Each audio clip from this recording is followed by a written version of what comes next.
तो इस वाले वीडियो के अंदर अपन हेलो एल्केन के लास्ट पार्ट, जो कि लास्ट पार्ट के अंदर क्या है आपके क्वेश्चंस हैं। तो देखिए मैंने आपको इसके अंदर मैंने क्या किया है कि आपको मोनो डाई ट्राई टेट्रा हेलोएरिन करा के पूरा चैप्टर ख़त्म कर दिया। अब चैप्टर ख़त्म करने के बाद में ये क्वेश्चंस आए हैं आपके।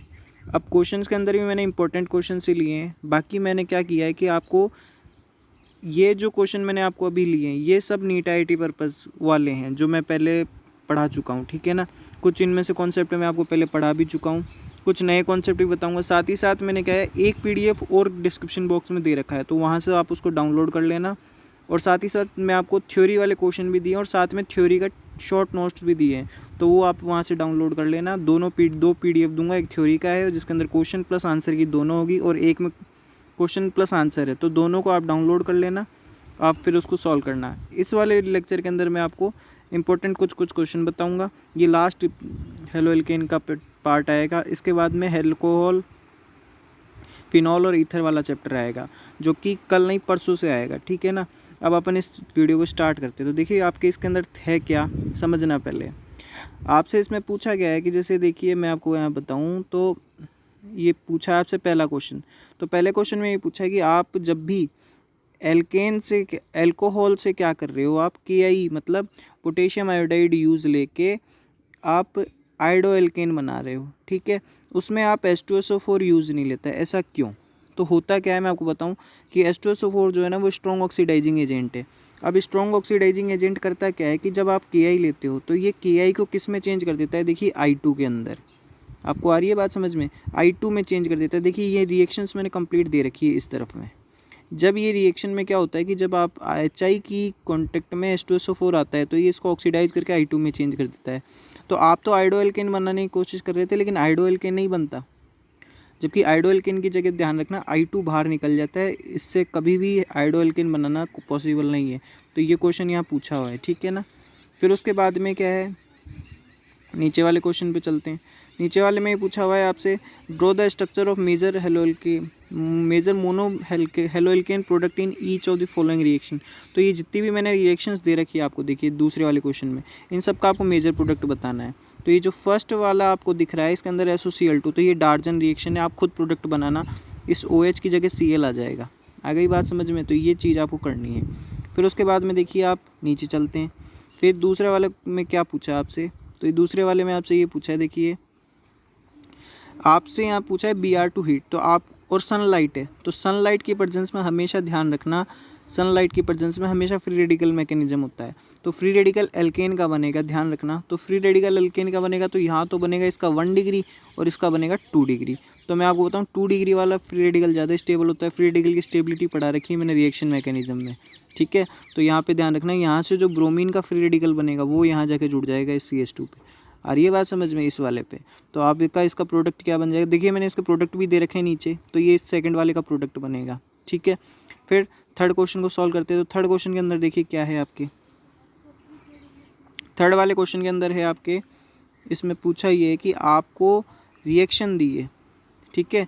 थर्ड वाले में ये देखो HCl के प्रेजेंस में रिएक्शन करा रहा है, तो इसका प्रोडक्ट क्या बनेगा। तो आपको ये एक चीज़ ये सोचनी है HCl कराता क्या है। तो HCl यहाँ पे जो है ये कराएगा क्या, ये आपके यहाँ से ध्यान रखना हाइड्रोलिसिस में। एक चीज़ बताऊँ आपको, HCl यहाँ स्ट्रॉन्ग है और साथ में हीट भी दे रखी है, तो ये पानी निकालने का काम करेगा। तो देखो ये वाला तो OH और ये वाला H, ये तो H2O निकाल लेगा और ये जो Cl है ये इसके जाके जुड़ जाएगा। तो नीचे मैंने आपको सबके प्रोडक्ट बना के दे रखे हैं, तो आप वहाँ से देख लेना, ठीक है। ये देखो इसके नीचे मैंने इसका आंसर्स भी दे रखे, ये थर्ड वाले का, ठीक है, ये आंसर आएगा। ये मैं आपको दिखा देता हूँ किधर है, ये देखो ये रहा, ठीक है। तो ये क्या है आप ध्यान रखना, इस तरीके से आपको सारी रिएक्शंस करानी है। नीचे वाली रिएक्शन आपको पता हो नीचे ये क्या होगा नीचे वाली में, ठीक है। ये हेलोजन डिस्प्लेसमेंट की रिएक्शन है, आयोडीन इसको डिस्प्लेस मार जाएगा यहाँ पे।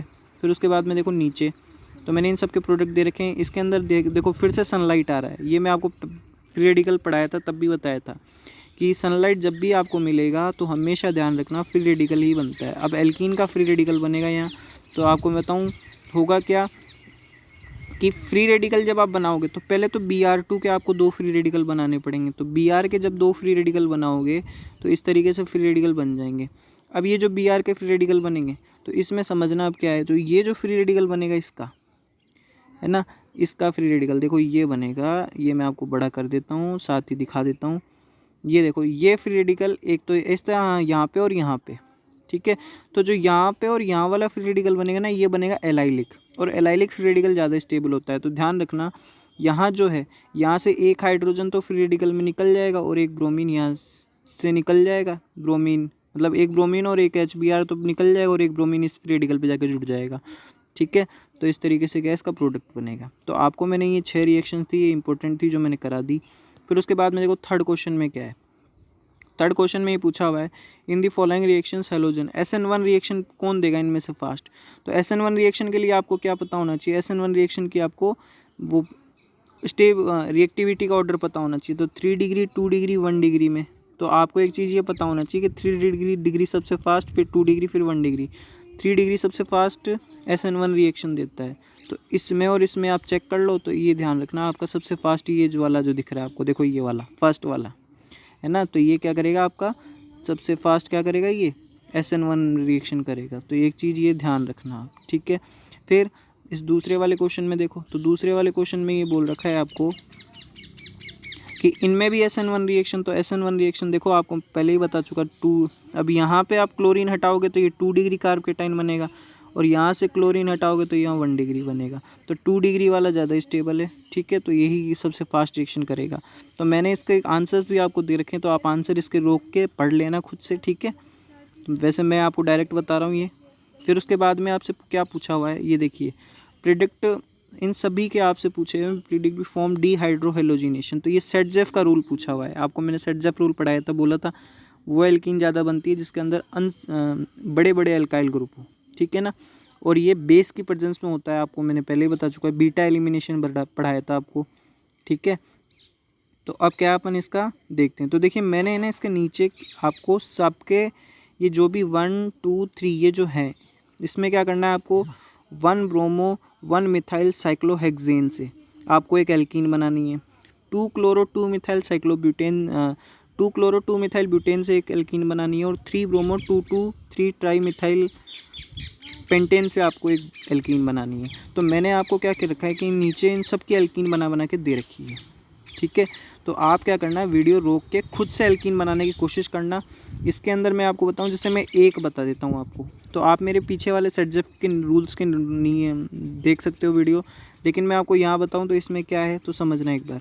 एक तो देखो ये ब्रोमीन समझना, और एक यहाँ से H, ठीक है। नहीं सॉरी, इस वाला ये जो CH3 के जस्ट बगल वाली कार्बन का H निकलेगा, तो ये वाला H और ये वाला ब्रोमीन जब निकलेगा तो ये देखो ये एल्कीन बनेगी।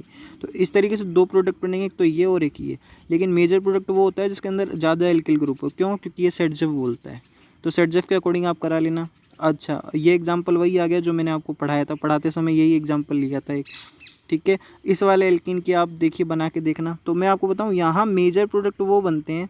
अब यहाँ पर आपको कैसे निकालना है, तो ये एक ब्रोमीन इससे निकाल सकते हो, एक H इससे निकाल सकते हो, एक H इससे निकाल सकते हो। तो क्योंकि अल्फ़ा हाइड्रोजन निकालते थे, याद है आपको हाइपर कंजुगेशन में, तो वही सेम काम यहाँ करना है। आपको ये सोचना है दोनों में से माइनर और मेजर। तो मेजर प्रोडक्ट वो होगा जिसके अंदर बड़े एल्काइल ग्रुप हो, तो इसके अंदर बड़े बड़े एल्काइल ग्रुप है। तो आप वीडियो रोक के थोड़ा सोच के खुद से करना है इसको, ठीक है ना। फिर उसके बाद नीचे चलते हैं। हेलो एल्केन में आपसे ये पूछा हुआ है, haloarene are chemically less reactive with compare to haloalkane, explain Y.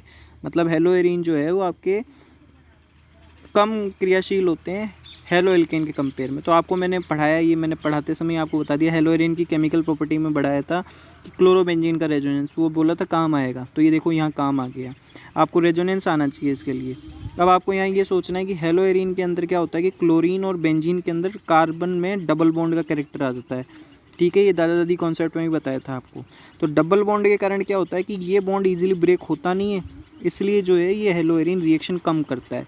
जबकि हेलो एल्केन के अंदर जो CCl बॉन्ड होता है, मतलब सिंपल एल्केन के अंदर, वहाँ सिंगल बॉन्ड में कोई रेजोनेंस नहीं आता, जिस कारण कोई डबल बॉन्ड नहीं आता, और डबल बॉन्ड आएगा नहीं तो रिएक्शन बॉन्ड जल्दी टूट जाएगा और रिएक्शन फास्ट करेगा। तो ये चीज़ आपको ध्यान रखनी है। 6th क्वेश्चन आपके डार्जन रिएक्शन है। देखिए प्रीडेन की प्रेजेंस में मैं बताऊँ अच्छी खासी एफिशिएंसी मिलती है यहाँ से। तो 6th क्वेश्चन आप खुद से पढ़ना अब, ठीक है। फिर उसके बाद में आपसे 7th क्वेश्चन। तो 7th क्वेश्चन में क्या पूछा हुआ है, C2H5 is gas, C2H5I is liquid. तो मैं आपको बताऊँ जितना ज़्यादा मॉलिकुलर वेट होता है उतना ज़्यादा ध्यान रखना कोई भी कंपाउंड अपने गैसेस सिस्टम से सॉलिड सिस्टम की ओर जाने लगता है, ध्यान रखना। अब इसने ये पूछा है तो होता क्या है कि C2H5 का मॉलिक्यूलर वेट ज़्यादा है, इसलिए लिक्विड फॉर्म में, ठीक है। यदि आपको मैं बोलूँ तो मैं ये आपको जब मैंने फिजिकल प्रॉपर्टी पढ़ाई थी तब ये बताया था, मॉलिक्यूलर वेट जितना बढ़ता जाता है कंपाउंड गैस फिर लिक्विड फिर सॉलिड की ओर बढ़ता जाता है, ध्यान रखना, ठीक है। फिर उसके बाद में ये 8वां क्वेश्चन, ये मैंने आपको पढ़ाते समय ही बताया था, विनाइल क्लोराइड और लेस रिएक्टिव, ठीक है। इसके अंदर क्या होता है, देखिए वही बात आ गई कि कार्बन और क्लोरीन में यहाँ डबल बॉन्ड का कैरेक्टर आ जाएगा, डबल बॉन्ड का कैरेक्टर आएगा। यहाँ पे ऐसे बोला है कि विनाइल क्लोराइड आपका लेस रिएक्टिव है किससे, C2H5Cl से। तो आप खुद सोचो कि यहाँ CCl का जो बॉन्ड है विनाइल क्लोराइड में, ये विनाइल क्लोराइड है आपका, विनाइल क्लोराइड में यहाँ CCl का बॉन्ड नहीं टूटेगा, जबकि C2H5Cl के अंदर ये बॉन्ड इजीली टूट जाएगा, क्योंकि यहाँ डबल बॉन्ड का कैरेक्टर आएगा नहीं, तो ये रिएक्शन फास्ट करेगा जबकि ये स्लो करेगा। तो ये मैंने आपको सारे कॉन्सेप्ट पीछे पढ़ा रखे हैं, तो ये देखिए कॉन्सेप्ट से ही आपके क्वेश्चन आता है, ठीक है, आपके RBSc हो या CBSc हो। फिर उसके बाद में देखो नीचे आपसे फ्रीऑन्स के यूज़ पूछें, तो ये थ्योरेटिकल वाला पार्ट है, कहाँ काम आता है फ्रीऑन्स, तो रेफ्रिजरेटर और एयर कंडीशनर AC वगैरह में आपको पता ही है, ठीक है, वहाँ से आप देख लेना, खुद पढ़ लेना अब इसको। और ये काम क्या करता है, तो O3 जो लेयर है उसको ख़त्म कर रहा है। फिर ये आपको जो मैंने लेक्चर दिया इससे जस्ट पहले वाला DDT और BHC पढ़ाया, तो ये वहाँ से आप देख लेना, ठीक है, ये बनता कैसे और इसका IUPAC नेम और इसके अदर नेम। देखिए इसके अदर नेम लिंडेन और गैमेक्सिन BHC के बड़े इंपॉर्टेंट है, और इसका फॉर्मूला याद रखना, और DDT की स्ट्रक्चर और ये बना कैसे, काम आपको आने चाहिए, ठीक है ना। फिर उसके बाद में देखिए नीचे चलते हैं, नीचे आपसे क्या पूछा है, नीचे आपसे ये पूछा है कि देखिए आपको 2 स्ट्रक्चर दिए, ठीक है ना। अब इन दोनों स्ट्रक्चर में आपसे क्या पूछा है, देखिए C2H5 C6H5CH2Cl और यहाँ पूछा है C6H5CHCl। तो आप दोनों की जब स्ट्रक्चर बनाओगे तो इस तरीके की बनेगी, देखो। अब इसमें क्या होगा कि एक तो क्लोरीन यहाँ लगा होगा और इसमें एक क्लोरीन यहाँ लगा होगा। अब आप इसमें से एक क्लोरीन हटाओ और एक इसमें से क्लोरीन हटाओ, तो आपको यहाँ पता लगेगा ये 1 डिग्री कार्ब के टाइम बनेगा, जबकि ये 2 डिग्री। तो ये 2 डिग्री है तो 2 डिग्री वाला मोर स्टेबल होगा, जबकि ये 1 डिग्री है तो ये लेस स्टेबल होगा। आपको पता है कार्बेटाइन की स्टेबिलिटी, कार्बोनाइन की स्टेबिलिटी 2 डिग्री ज़्यादा स्टेबल होता है।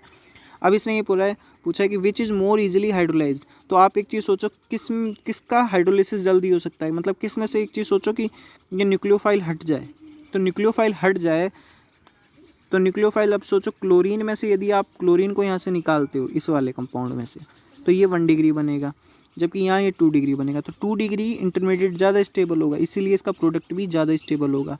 तो ये कार्बोकेटाइन की स्टेबिलिटी मैंने आपको पढ़ा रखी है, ठीक है ना। रिएक्शन मैकेनिज्म वाले पार्ट में जाना, मैंने पहले वीडियो डाल रखी है, ठीक है, वहाँ से जाके देख लेना। अब आपको ये समझ में आना चाहिए कि इन दोनों में से मैं हाइड्रोलिसिस की बात करूँ तो जल्दी से Cl जो है वो इसका निकल सकता है, बट इसका, अब कईयों के दिमाग में हाइड्रोलिसिस से ये कहानी आती है समझ में कि पानी, जी पानी का ही केस है, लेकिन पानी के अंदर मैं बताऊँ पानी में OH- होगा, तो वो OH- इस Cl- को यहाँ से हटा दे, ठीक है, जब भी तो ये न्यूक्लियोफिलिक सब्स्टिट्यूशन रिएक्शन है। तो न्यूक्लियोफिलिक सब्स्टिट्यूशन रिएक्शन का ऑर्डर पूछा है, तो ऑर्डर ध्यान रखना ये फास्ट करेगा, क्योंकि इसके पास 2 बेंजीन रिंग है, रेजोनेंस यहाँ ज़्यादा होगा, रेजोनेंस ज़्यादा होने के चक्कर में क्या होगी, इसकी स्टेबिलिटी ज़्यादा है, इसलिए पानी ये जल्दी निकाल देगा, ठीक है। तो ये आप ध्यान रखना, मैंने फिर आपको इसके लिए छोड़ दिया है, आप इसको पढ़ भी सकते हो, ठीक है, इस पूरे पैराग्राफ को आप पढ़ लेना, समझ में आ जाएगी बात। फिर उसके बाद नीचे चलते हैं, ऑर्थोक्लोरोटोलुइन, ये मेटा, ये आपको दिया है, देखो। अब इसमें ये पूछा है कि आपको एक तो ऑर्थो और मेटा आइसोमर दिए हैं, ठीक है ना, डाइक्लोरोबेंजीन के। तो आपको मैं बताऊं तो पैरा वाला जो होता है इसका मेल्टिंग पॉइंट ज़्यादा होता है, तो इसने मेल्टिंग पॉइंट ये पूछा है। तो मेल्टिंग पॉइंट आपको क्वेश्चन आप पढ़िए, क्वेश्चन को समझिए, क्वेश्चन में क्या लिखा है, ठीक है। Para dichlorobenzene has higher MP than those ortho and meta isomers. तो मैं आपको एक चीज़ बताऊं, पैरा वाले के अंदर सिमिट्री अच्छी खासी होती है, ठीक है। जब पैरा के अंदर सिमिट्री अच्छी खासी होती है तो होता क्या है, वो अपने क्रिस्टल में फिट हो जाता है, और फिट होने के कारण उसका मेल्टिंग पॉइंट ज़्यादा होता है। तो ये मैं आपको फिजिकल प्रॉपर्टी में पढ़ाया था, ठीक है ना। फिर उसके बाद में देखिए यहाँ जो है ये आपको ये क्वेश्चन एक दे रखा है 13th वाला क्वेश्चन बहुत अच्छा है, ठीक है। इसके अंदर क्या पूछा, आपको कंपाउंड दिए हैं, उस कंपाउंड में आपसे SN2 की रिएक्टिविटी पूछी है, ठीक है, SN2 रिएक्शन की। तो आपको क्या करना है, इनकी सबकी स्ट्रक्चर बनानी है, और ये बात समझ में। अब आपको SN2 रिएक्शन की रिएक्टिविटी ऑर्डर पता होना चाहिए। तो 1 डिग्री सबसे फास्ट करता है, फिर 2 डिग्री और फिर 3 डिग्री। तो इन सब का आपको स्ट्रक्चर बनाना है, और स्ट्रक्चर बनाने के बाद में ये सोचना है कि किस में 1 डिग्री हेलो एल्केन है, कौन 2 डिग्री और कौन 3 डिग्री। तो 1 डिग्री वाला जो होगा वो सबसे फास्ट रिएक्शन करेगा। ठीक है, तो मैं एक एग्जांपल लेके समझा रहा हूँ, उसके बाद में तो देखिए इसके आंसर मैंने नीचे दे रखे हैं, आप खुद मैच करना, पहले खुद का बना के वीडियो को रोक के दे बस सोचना। ठीक है, स्ट्रक्चर बनाने से ही पता लगेगा। तो 1 ब्रोमोपेंटेन, तो 1 ब्रोमोपेंटेन में मैं आपको बताऊँ तो मैं पहला क्वेश्चन आपको बता रहा हूँ। तो 1 ब्रोमोपेंटेन में देखो कार्बन कार्बन और ये कार्बन। ठीक है, तो 1 ब्रोमोपेंटेन के अंदर आपको 1 नंबर पे ब्रोमीन लग रहा है, इसका मतलब ये 1 डिग्री हेलो एल्केन है। फिर 2 ब्रोमोपेंटेन, ये 2 डिग्री होगा, क्योंकि सोचो एक बार ब्रोमीन यहाँ लगा होगा तो ब्रोमीन जिस कार्बन से अटैच है वो कितने से अटैच होगा, 2 से। ठीक है, तो ये 2 डिग्री होगा। जबकि 2 ब्रोमो 2 मिथाइल तो ये 3 डिग्री होगा। तो आपको पता है 1 डिग्री सबसे फास्ट रिएक्शन करता है, फिर 2 डिग्री, फिर 3 डिग्री SN2। तो ऐसे ही क्या है कि इसका ऑर्डर पूछा हुआ है, तो ये ऑर्डर आप खुद से कर सकते हो। ठीक है ना।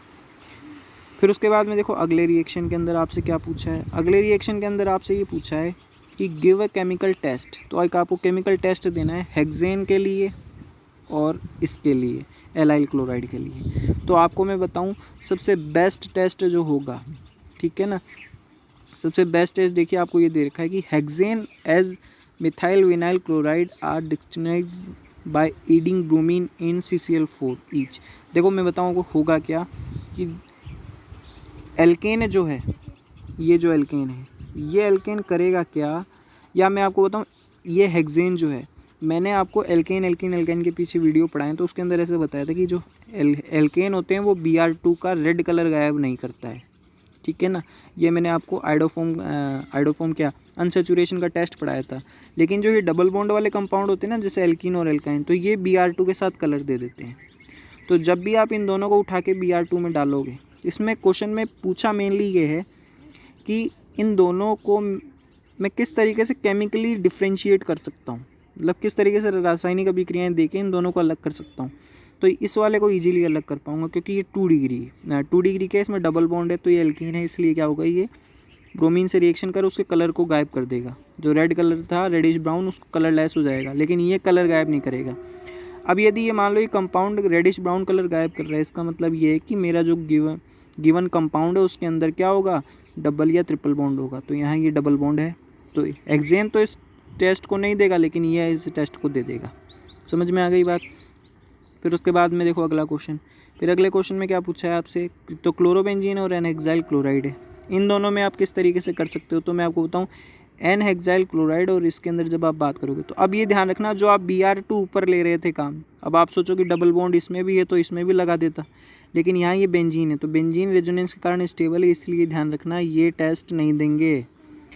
और आपको पता है एल्केन वैसे नहीं देता, तो अब इसके लिए कुछ सोचना पड़ेगा अलग।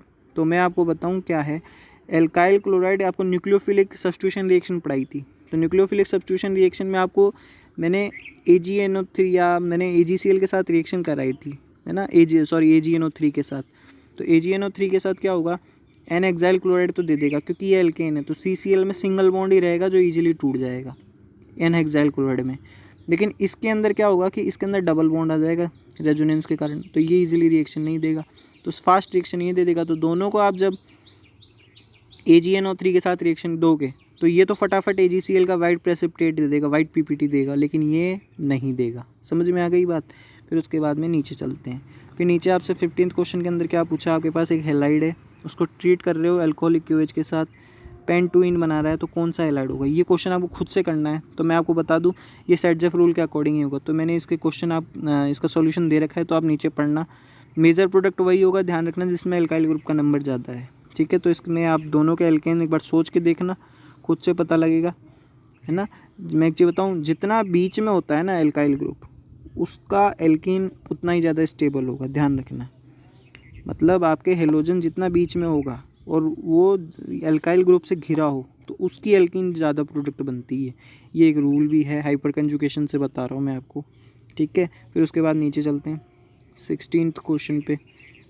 16th क्वेश्चन में ये पूछा है आपसे कि allyl chloride is more reactive than n propyl chloride towards nucleophilic substitution reaction. अब ये देखिए न्यूक्लियोफिलिक सब्स्टिट्यूशन रिएक्शन है, तो न्यूक्लियोफिलिक सब्स्टिट्यूशन में मैं आपको बताऊँ क्या होगा कि जब एलाइल क्लोराइड में बात करोगे, तो एलाइल क्लोराइड में देखिए ये क्लोरीन निकलने के बाद ये स्ट्रक्चर बनेगा, और इस स्ट्रक्चर में क्या है, रेजोनेंस है। अभी इसीलिए मैं बोल रहा था आप रेजोनेंस देखो, क्योंकि रेजोनेंस बड़ा इंपॉर्टेंट है। तो ये वाला जब इलेक्ट्रॉन इधर भागेगा तो ये प्लस चार्ज यहाँ आ जाएगा, इस कारण इसकी स्टेबिलिटी बढ़ जाएगी। लेकिन एन प्रोपाइल क्लोराइड के अंदर कोई रेजोनेंस वगैरह नहीं है, तो स्टेबल आपको मैं बताऊं तो एलाइल क्लोराइड ज़्यादा है, एन प्रोपाइल क्लोराइड कम है, इसलिए एलाइल क्लोराइड रिएक्शन फास्ट करेगा जबकि एन प्रोपाइल क्लोराइड नहीं करेगा। समझ में आ गई बात। तो ये सब रेजोनेंस का ही खेल है। फिर से वो एक क्वेश्चन आ गया SN2 रिएक्शन की मैकेनिज्म पूछ के अकॉर्डिंग, तो 1 ब्रोमोपेंटेन और 2 ब्रोमोपेंटेन, तो आपको पता है SN2 कौन फास्ट देता है। तो SN2 रिएक्शन जो है आपके 1 डिग्री, फिर 2 डिग्री और फिर 3 डिग्री देता है। तो 1 डिग्री वाला अब आपको पता होगा, ठीक है ना। तो 1 ब्रोमोपेंटेन आपका 1 डिग्री है, तो 1 ब्रोमोपेंटेन यहाँ फास्ट देगा SN2 रिएक्शन।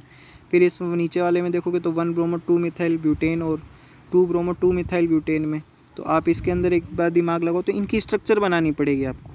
तो स्ट्रक्चर बनाओगे तो आपको पता लग जाएगा 1 डिग्री, 2 डिग्री, 3 डिग्री एल्कोहल, ठीक है। 1 डिग्री वाला सबसे फास्ट रिएक्शन करेगा, तो आप इस तरीके से इसको कर लेना, ठीक है।